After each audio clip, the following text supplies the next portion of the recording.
नमस्कार। आइए सुनते हैं मुंशी प्रेमचंद जी की कहानी आंसुओं की होली। नामों को बिगाड़ने की प्रथा ना जाने कब चली और कहाँ शुरू हुई।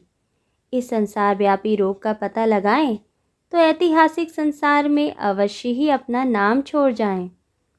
पंडित जी का नाम तो श्रीविलास था, पर मित्र लोग सिलबिल कहा करते थे। नामों का असर चरित्र पर कुछ न कुछ पड़ जाता है। बेचारे सिलबिल सचमुच ही सिलबिल थे। दफ्तर जा रहे हैं मगर पजामे का इजारबंद नीचे लटक रहा है। सिर पर फेल्ट कैप है पर लंबी सी चुटिया पीछे झांक रही है। बचकन यूं बहुत सुंदर है, पर ना जाने क्यों उन्हें त्योहारों से बड़ी चिढ़ थी। दिवाली गुजर जाती पर वह भला मानस कौड़ी हाथ में न लेता, और होली का दिन तो उनकी भीषण परीक्षा का दिन था। 3 दिन वह घर से बाहर न निकलते। घर पर भी काले कपड़े पहने बैठे रहते थे। यार लोग टोह में रहते कि कहीं बच्चा फंस जाए, मगर घर में घुसकर तो फौजदारी नहीं की जाती। एक आधा बार फंसे भी, मगर घिघिया पुदिया कर बेदाग निकल गए। लेकिन अब की समस्या बहुत कठिन हो गई थी। शास्त्रों के अनुसार 25 वर्ष तक ब्रह्मचर्य का पालन करने के बाद उन्होंने विवाह किया था। ब्रह्मचर्य के परिपक्व होने में जो थोड़ी बहुत कसर रही, वह 3 वर्ष के गोने की मुद्दत ने पूरी कर दी। यद्यपि स्त्री से कोई शंका ना थी, तथापि वह औरतों को सिर चढ़ाने के हामी ना थे। इस मामले में उन्हें अपना वही पुराना धुराना ढंग पसंद था। बीवी को जब कसकर डांट दिया तो उसकी मजाल है कि रंग हाथ से छुए। विपत्ति यह थी कि ससुराल के लोग भी होली मनाने आने वाले थे। पुरानी मसल है, बहन अंदर तो भाई सिकंदर। इन सिकंदरों के आक्रमण से बचने का उन्हें कोई उपाय ना सूझता था। मित्र लोग घर में ना जा सकते थे, लेकिन सिकंदरों को कौन रोक सकता है। स्त्री ने आंख फाड़ कर कहा, अरे भैया, क्या सचमुच रंग ना घर लाओगे? यह कैसी होली है बाबा? सिलबिल ने त्योरियां चढ़ाकर कहा, बस, मैंने एक बार कह दिया और बात दोहराना मुझे पसंद नहीं। घर में रंग नहीं आएगा और ना कोई छुएगा। मुझे कपड़ों पर लाल छींटे देखकर मचली आने लगती है। हमारे घर में ऐसी ही होली होती है। स्त्री ने सिर झुकाकर कहा, तो ना लाना रंग संग। मुझे रंग लेकर क्या करना है? जब तुम ही रंग ना छुओगे तो मैं कैसे छू सकती हूँ? सिलबिल ने प्रसन्न होकर कहा, निसंदेह यही साध्वी स्त्री का धर्म है, लेकिन भैया तो आने वाले हैं, वह क्यों मानेंगे? उनके लिए भी मैंने एक उपाय सोच लिया है। उसे सफल बनाना तुम्हारा काम है। मैं बीमार बन जाऊंगा, एक चादर ओढ़कर लेट रहूंगा। तुम कहना इन्हें ज्वर आ गया, बस चलो छुट्टी हुई। स्त्री ने आंख नचाकर कहा, ए नौज, कैसी बातें मुंह से निकालते हो? ज्वर जाए मुद्दई के घर, यहाँ आए तो मुंह झुलस तू निगोड़े का। तो फिर दूसरा उपाय ही क्या है? तुम ऊपर वाली छोटी कोठरी में छिप रहना, मैं कह दूंगी। उन्होंने जुलाब लिया है, बाहर निकलेंगे तो हवा लग जाएगी। पंडित जी खेल उठे, बस बस, यही सबसे अच्छा। होली का दिन है, बाहर हाहाकार मचा हुआ है। पुराने जमाने में अबीर और गुलाल के सिवा और कोई रंग ना खेला जाता था। अब नीले, हरे, काले सभी रंगों का मेल हो गया है, और इस संगठन से बचना आदमी के लिए तो संभव नहीं। हाँ, देवता बचें। सिलबिल के दोनों साले मोहल्ले भर के मर्दों, औरतों, बच्चों और बूढ़ों का निशाना बने हुए थे। बाहर के दीवान खाने के फर्श, दीवारें, यहाँ तक कि तस्वीरें भी रंग उठी थीं। घर में भी यही हाल था। मोहल्ले की ननदें भला कब मानने लगी थीं, पर नाला तक रंगीन हो गया था। बड़े साले ने पूछा, क्यों री चंपा, क्या सचमुच उनकी तबीयत अच्छी नहीं? खाना खाने भी ना आए? चंपा ने सर झुकाकर कहा, हाँ भैया, रात से ही पेट में कुछ दर्द होने लगा। डॉक्टर ने हवा में निकलने को मना कर दिया है। ज़रा देर बाद छोटे साले ने कहा, क्यों जीजी जी, क्या भाई साहब नीचे नहीं आएंगे? ऐसी भी क्या बीमारी है? कहो तो ऊपर जाकर देखाऊं? चंपा ने उसका हाथ पकड़कर कहा, नहीं नहीं, ऊपर मत जाइयो, वह रंग वंग ना खेलेंगे, डॉक्टर ने हवा में निकलने को मना कर दिया है। दोनों भाई हाथ मल कर रह गए। सहसा छोटे भाई को एक बात सूझी, जीजा जी के कपड़ों के साथ क्यों ना होली खेलें? वे तो नहीं बीमार हैं। बड़े भाई के मन में यह बात बैठ गई। बहन बेचारी अब क्या करती? सिकंदरों ने कुंजियां उनके हाथ से लीं और सिलबिल के सारे कपड़े निकाल निकाल कर रंग डाले, रुमाल तक न छोड़ा। जब चंपा ने उन कपड़ों को आंगन में अलगनी पर सूखने को डाल दिया तो ऐसा जान पड़ा मानो किसी रंगरेज ने ब्याह के जोड़े रंगे हों। सिलबिल ऊपर बैठे बैठे यह तमाशा देख रहे थे, पर जबान ना खोलते थे। छाती पर सांप सा लौट रहा था। सारे कपड़े खराब हो गए, दफ्तर जाने को भी कुछ ना बचा। इन दुष्टों को मेरे कपड़ों से ना जाने क्या बैर था। घर में नाना प्रकार के स्वादिष्ट व्यंजन बन रहे थे। मोहल्ले की एक ब्राह्मणी के साथ चंपा भी जुटी हुई थी। दोनों भाई और कई अन्य सज्जन आंगन में भोजन करने बैठे तो बड़े साले ने चंपा से पूछा, कुछ उनके लिए भी खिचड़ी विचड़ी बनाई है? पूरियां तो बेचारे आज खा ना सकेंगे। चंपा ने कहा, अभी तो नहीं बनाई, अब बना लूँगी। वाह री तेरी अक्ल, अभी तक तुझे इतनी फिक्र नहीं कि वह बेचारे खाएंगे क्या? तू तो इतनी लापरवाह कभी न थी। जा निकाल ला जल्दी से चावल और मूंग की दाल। लीजिए, खिचड़ी पकने लगी। इधर मित्रों ने भोजन करना शुरू किया। सिलबिल ऊपर बैठे अपनी किस्मत को रो रहे थे। उन्हें इस सारी विपत्ति का एक ही कारण मालूम होता था, विवाह। चंपा ना आती तो ये साले क्यों आते? कपड़े क्यों खराब होते? होली के दिन मूंग की खिचड़ी क्यों खाने को मिलती? मगर अब पछताने से क्या होता है? जितनी देर में लोगों ने भोजन किया उतनी देर में खिचड़ी तैयार हो गई। बड़े साले ने खुद चंपा को ऊपर भेजा कि खिचड़ी की थाली ऊपर दे आए। सिलबिल ने थाली की ओर कुपित नेत्रों से देखकर कहा, इसे मेरे सामने से हटा ले जा। क्या आज उपवास ही करोगे? तुम्हारी यही इच्छा है तो यही सही। मैंने क्या किया? सवेरे से जुटी हुई हूँ। भैया ने खुद खिचड़ी डलवाई और मुझे यहाँ भेजा। हाँ, वह तो मैं देख रहा हूँ कि मैं घर का स्वामी नहीं। सिकंदरों ने उस पर कब्जा जमा लिया है, मगर मैं यह नहीं मान सकता कि तुम चाहती तो और लोगों के पहले ही मेरे पास थाली ना पहुँच जाती। मैं इसे पतिव्रत धर्म के विरुद्ध समझता हूँ। और क्या कहूँ?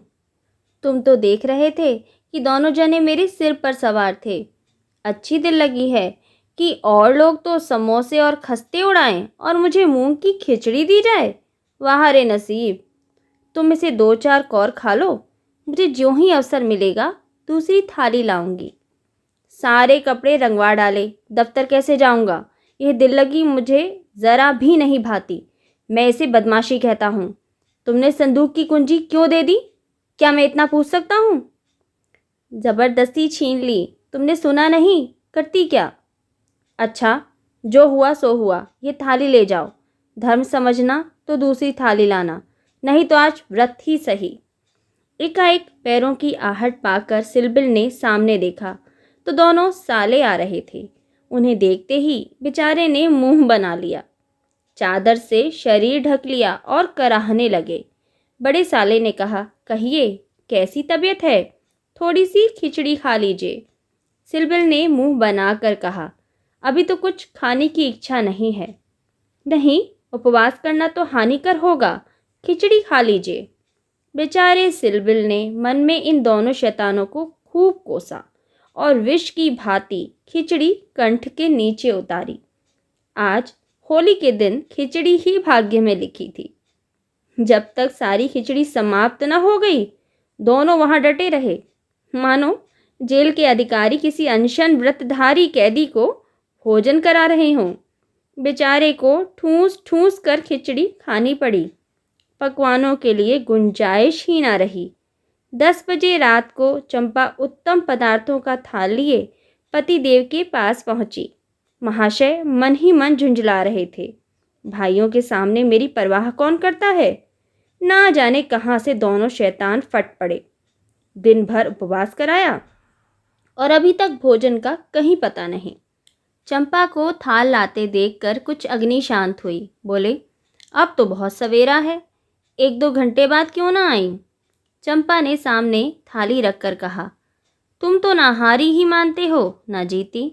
अब आखिर ये 2 मेहमान आए हैं, इनकी सेवा सत्कार ना करूं तो भी तो काम नहीं चलता। तुम्ही को बुरा लगेगा। कौन रोज आएंगे। ईश्वर ना करे कि रोज आएं। यहाँ तो एक ही दिन में बधिया बैठ गई। थाल की सुगंध में तरबतर चीजें देखकर सहसा पंडित जी के मुखारबिंद पर मुस्कान की लाली दौड़ गई। एक एक चीज खाते थे और चंपा को सराहते थे। सच कहता हूँ चंपा, मैंने ऐसी चीज़ें कभी नहीं खाई थीं। हलवाई साला क्या बनाएगा, जी चाहता है कुछ इनाम दूँ। तुम मुझे बना रहे हो, क्या करूँ, जैसा बनाना आता है बना लाई। नहीं जी, सच कह रहा हूँ, मेरी तो आत्मा तक तृप्त हो गई। आज मुझे ज्ञात हुआ कि भोजन का संबंध उधर से इतना नहीं जितना आत्मा से है। बतलाओ, क्या इनाम दूँ। जो मांगूँ वह दोगे। दूंगा, जनेऊ की कसम खाकर कहता हूँ। ना दो तो मेरी बात जाए। कहता हूँ भाई, अब कैसे कहूँ, क्या लिखा पढ़ी कर दूँ। अच्छा तो मांगती हूँ, मुझे अपने साथ होली खेलने दो। पंडित जी का रंग उड़ गया। आंखें फाड़ कर बोले, होली खेलने दूँ। मैं तो होली खेलता नहीं, कभी नहीं खेला। होली खेलना होता तो घर में छिपकर क्यों बैठता। और के साथ मत खेलो, लेकिन मेरे साथ तो खेलना ही पड़ेगा। यह मेरे नियम के विरुद्ध है। जिस चीज़ को अपने घर में उचित समझूं, उसे किस न्याय से घर के बाहर अनुचित समझूं। सोचो। चंपा ने सर नीचा करके कहा, घर में ऐसी कितनी बातें उचित समझते हो जो घर के बाहर करना अनुचित ही नहीं पाप भी है। पंडित जी छेपते हुए बोले, अच्छा भाई, तुम जीती मैं हारा। अब मैं तुमसे यही दान मांगता हूँ। पहले मेरा पुरस्कार दे दो, पीछे मुझसे दान मांगना। यह कहते हुए चंपा ने लोटे का रंग उठा लिया और पंडित जी को सर से पांव तक नहला दिया। जब तक वह उठकर भागे, उसने मुट्ठी भर गुलाल लेकर सारे मुंह में पोत दिया। पंडित जी रोनी सूरत बनाकर बोले, अभी और कसर बाकी हो तो वह भी पूरी कर लो। मैं जानता था कि तुम मेरी आस्तीन का सांप बनोगी। अब और कुछ रंग बाकी नहीं रहा। चंपा ने पति के मुख की ओर देखा तो उस पर मनोवेदना का गहरा रंग झलक रहा था। पछताकर बोली, क्या तुम सचमुच बुरा मान गए हो। मैं तो समझती थी कि तुम केवल मुझे चिढ़ा रहे हो। श्रीविलास ने कांपते हुए सर में कहा, नहीं चंपा, मुझे बुरा नहीं लगा। हाँ, तुमने मुझे कर्तव्य की याद दिला दी, जो मैं अपनी कायरता के कारण भुला बैठा था। वह सामने जो चित्र देख रही हो, वह मेरे परम मित्र मनहर नाथ का है, जो अब इस संसार में नहीं है। तुमसे क्या कहूँ, कितना सरस, कितना भावुक, कितना साहसी आदमी था। देश की दशा देख देख कर उसका खून जलता रहता था। 23 भी कोई उम्र होती है, पर वह उसी उम्र में अपने जीवन का मार्ग निश्चित कर चुका था। सेवा करने का अवसर पाकर वह इस तरह उसे पकड़ता था मानो संपत्ति हो। जन्म का विरागी था, वासना तो उसे छू ही ना गई थी। हमारे और साथी सैर सपाटे करते थे, पर उसका मार्ग सबसे अलग था। सत्य के लिए प्राण देने को तैयार। कहीं अन्याय देखा और भवें तन गईं, कहीं पत्रों में अत्याचार की खबर देखी और चेहरा तमतमा उठा। ऐसा तो मैंने आदमी ही नहीं देखा। ईश्वर ने अकाल ही बुला लिया, नहीं तो वह मनुष्यों में रत्न होता। किसी मुसीबत के मारे का उद्धार करने को अपने प्राण हथेली पर लिए फिरता था। स्त्री जाति का इतना आदर और सम्मान कोई क्या करेगा। स्त्री उसके लिए पूजा और भक्ति की वस्तु थी। 5 वर्ष हुए, यही होली का दिन था। मैं भंग के नशे में चूर, रंग में सिर से पांव तक नहाया हुआ उसे गाना सुनने के लिए बुलाया गया तो देखा कि वह कपड़े पहने कहीं जाने को तैयार है। पूछा, कहाँ जा रहे हो? उसने मेरा हाथ पकड़कर कहा। तुम अच्छे वक्त पर आ गए, नहीं तो मुझे जाना पड़ता। एक अनाथ बुढ़िया मर गई है, कोई उसे कंधा देने वाला नहीं मिलता। कोई किसी मित्र से मिलने गया हुआ है तो कोई नशे में चूर पड़ा हुआ है। कोई मित्रों की दावत कर रहा है तो कोई महफिल सजाए बैठा है। कोई लाश को उठाने वाला नहीं। ब्राह्मण छत्री उस चमारिन की लाश कैसे छुएंगे? उनका तो धर्म भ्रष्ट होता है। कोई तैयार नहीं होता। बड़ी मुश्किल से 2 कहार मिले हैं, एक मैं हूँ, चौथे आदमी की कमी थी, सो ईश्वर ने तुम्हें भेज दिया। चलो चलें। हाय, अगर मैं जानता कि यह प्यारे मनहर का आदेश है तो आज मेरी आत्मा को इतनी ग्लानि ना होती। मेरे घर कई मित्र आए हुए थे, गाना हो रहा था। उस वक्त लाश उठाकर नदी जाना मुझे अप्रिय लगा। बोला, इस वक्त तो भाई मैं नहीं जा सकूंगा, घर पर मेहमान बैठे हुए हैं, मैं तुम्हें बुलाने आया था। मनहर ने मेरी ओर तिरस्कार के नेत्रों से देखकर कहा, अच्छी बात है, तुम जाओ, मैं कोई और साथी खोज लूँगा। मगर तुमसे मुझे ऐसी आशा नहीं थी। तुमने भी वही कहा जो तुमसे पहले औरों ने कहा था। कोई नई बात नहीं थी। अगर हम लोग अपने कर्तव्य को भूल न गए होते तो आज यह दशा ही क्यों होती। ऐसी होली को धिक्कार है। त्योहार तमाशा देखने, अच्छी अच्छी चीज़ें खाने और अच्छे अच्छे कपड़े पहनने का नाम नहीं है। यह व्रत है, तप है। अपने भाइयों से प्रेम और सहानुभूति करना ही त्योहार का खास मतलब है। और कपड़े लाल करने के पहले खून को लाल कर लो। सफ़ेद खून पर यह लाली शोभा नहीं देती। यह कहकर वह चला गया। मुझे उस वक्त यह फटकारें बहुत बुरी मालूम हुई। अगर मुझ में वह सेवा भाव ना था तो उसे मुझे यूँ धिक्कारने का कोई अधिकार ना था। घर चला आया, पर वे बातें बराबर मेरे कानों में गूंजती रहीं। होली का सारा मज़ा बिगड़ गया। 1 महीने तक हम दोनों की मुलाकात ना हुई। कॉलेज इम्तहान की तैयारी के लिए बंद हो गया था, इसलिए कॉलेज में भी भेंट ना होती थी। मुझे कुछ खबर नहीं वह कब और कैसे बीमार पड़ा, कब अपने घर गया। सहसा एक दिन मुझे उसका पत्र मिला। हाय, उस पत्र को पढ़कर आज भी छाती फटने लगती है।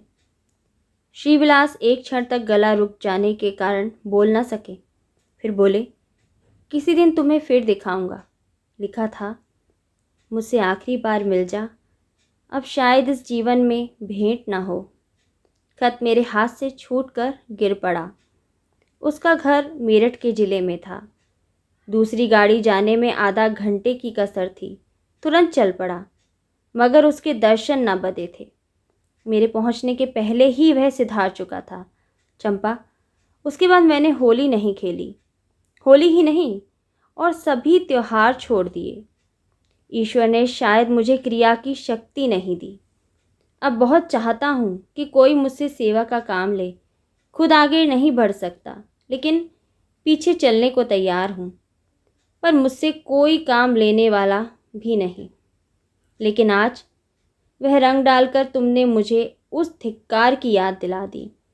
ईश्वर मुझे ऐसी शक्ति दे कि मैं मन में ही नहीं, कर्म में भी मनहर बनूं। यह कहते हुए श्रीविलास ने तश्तरी से गुलाल निकाला और उसे चित्र पर छिड़क कर प्रणाम किया। समाप्त।